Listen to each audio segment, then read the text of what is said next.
How to change your name on Facebook PC.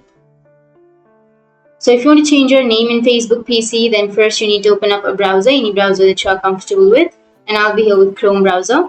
Once you're here, you just need to go and log into your account. So simply search for facebook.com and go for the website and make sure to log into your account. Once you've logged into your account, you need to go for profile, which is on the upper right. Click on profile and go for settings and privacy and go for settings. Under your settings, you need to go for the account center option. Under Account Center, here you will have your personal details. And under personal details, you will have all of your personal details. But you need to go for the profiles option and go for the profile.